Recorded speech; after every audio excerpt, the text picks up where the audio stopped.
এখানে কোনো লুকোছাপার কোনো বিষয় নাই। এখন প্রিয় ভাই বোনেরা, এই যে 12 তারিখে যে আপনারা আপনাদের পরিকল্পনা সফল করতে যাবেন, একই সাথে আরেকটি কাজ করতে হবে। এই যেই অধিকার ফিরানোর জন্য আবু সাইদ নিজের জীবনকে উৎসর্গ করেছে, চট্টগ্রামে ওয়াসিম নিজের জীবনকে উৎসর্গ করেছে, এরকম হাজারো মানুষ যারা নিজের জীবনকে উৎসর্গ করেছে, তাদের মানুষের ভোটের অধিকার, কথা বলার অধিকার, অর্থনৈতিক অধিকার প্রতিষ্ঠার মাধ্যমে যেমন তাদের জীবন উৎসর্গকে আমরা মূল্যায়ন করতে পারবো, একইভাবে তাদের জীবন উৎসর্গকে মূল্যায়ন করতে হলে আমরা যে জুলাই সনদে স্বাক্ষর করেছি, সেই জুলাই সনদকে আমাদের সম্মান করতে হবে। এবং সেজন্যই আপনাদের সকলকে অনুরোধ করব যে ধানের শীষে যেমন সিলটা দিবেন 12 তারিখে, একই সাথে আপনাকে যে দ্বিতীয় ব্যালট পেপারটা দিবে হ্যাঁ এবং না, সেখানে হায়ের পক্ষে দয়া করে আপনারা রায় দিবেন।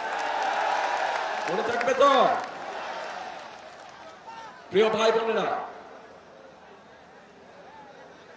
5 তারিখে, আগস্টের 5 তারিখে পরিবর্তন হয়েছে দেশে। দেশের মানুষ পরিবর্তন চায়। কি পরিবর্তন? ফ্লাইওভার হবে বড় বড়, বিল্ডিং হবে বড় বড়, ঠিক আছে, হলে হবে, কিন্তু মানুষ তার নিজের ভাগ্যের পরিবর্তন চায়।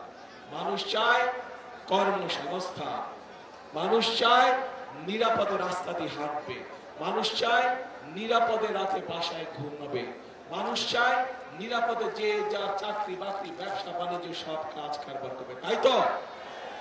কাজে সেই নিরাপদ ব্যবস্থা যদি তৈরি করতে হয়, তাহলে আপনাদেরকে সমর্থন লাগবে।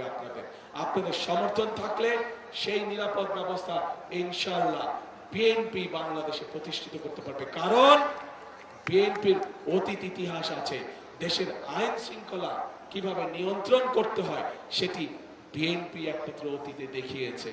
বিএনপি দেখিয়েছে বলেই, বিএনপির অভিজ্ঞতা আছে বলেই বিএনপির পক্ষে সম্ভব একমাত্র দেশের আইন শৃঙ্খলাকে সঠিকভাবে, শক্তভাবে নিয়ন্ত্রণ করা এবং শক্তভাবে মানুষের নিরাপত্তা প্রদান করা।